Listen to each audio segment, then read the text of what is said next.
लोकसभा चुनाव 2024 के पहले दो चरणों में पिछले लोकसभा चुनाव के मुकाबले 8.7 लाख अधिक मतदाताओं ने मतदान किया है। इसके अलावा 2019 के मुकाबले इस साल पहले दो चरणों के वोटिंग प्रतिशत में भी बढ़ोतरी हुई है। असल में पिछले कुछ समय से ये दावा किया जा रहा था कि लोकसभा चुनाव के पहले दो चरणों में कम वोटिंग हुई है। इसी बात को लेकर एसबीआई रिसर्च ने एक डिटेल्ड रिपोर्ट पेश की और इस दावे को सिरे से खारिज कर दिया।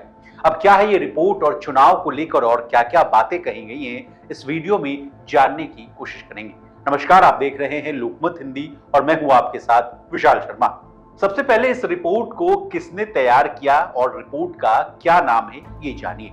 व्हाइट नॉइज एजेड सेप्ट voting on the annual report का नाम है और इसको एसबीआई रिसर्च की टीम ने बनाया है।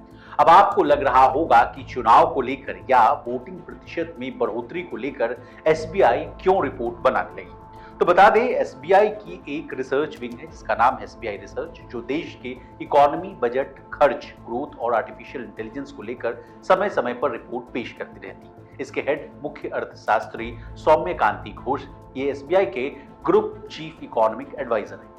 अब आते हैं रिपोर्ट पर, यानी इस रिपोर्ट के की टेक अवेज क्या है। जो भी कयास लगाए जा रहे थे उसको मिथक करार दिया गया है। इसके बाद कहा गया कि 2024 में पहले दो चरणों में कुल 20.7 करोड़ मतदाताओं ने वोट डाले, जबकि 2019 में 20.6 करोड़ मतदाताओं ने वोट डाले थे, यानी 8.7 लाख मतदाताओं की वृद्धि हुई।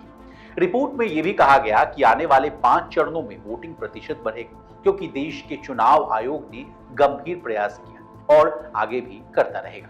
बता दें, अब तक मतदान करने वाले 60% संसदीय क्षेत्रों में वोटों के मामलों में या तो वृद्धि हुई है या यथास्थिति बनी हुई है। इस रिपोर्ट में मतदान पैटर्न में गिरावट की बात भी कही गई। 2024 के आम चुनावों में अब तक 2 चरण हो चुके हैं। चरण 1 में कुल 66.1% और चरण 2 में 66.7% मतदान।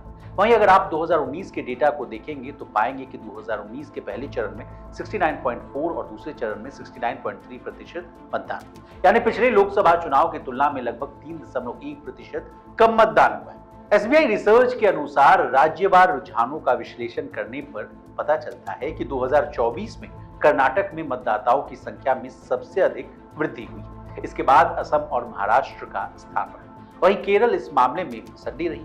बता दें, इस रिपोर्ट में यह भी कहा गया कि चिलचिलाती गर्मी और प्रचंड लू ने कुछ प्रतिशत मतदाताओं का खेल बिगाड़ दिया हुआ, जो अभी तक मताधिकार का प्रयोग करने में असमर्थ रहे, लेकिन आगे के चरणों में इसमें बढ़ोतरी होने की उम्मीद है। बता दें, आम चुनाव 19 अप्रैल से लेकर 1 जून तक 7 चरणों में कंडक्ट किए जा रहे हैं और 543 यानी 543 लोकसभा सीटों के लिए वोटों की गिनती 4 जून को होगी। इसी तरह देश और दुनिया और बिजनेस जगत से जुड़ी तमाम ताजा तरीन खबरों के लिए बने रहिए हमारे साथ और देखते रहिए लोकमत हिंदी।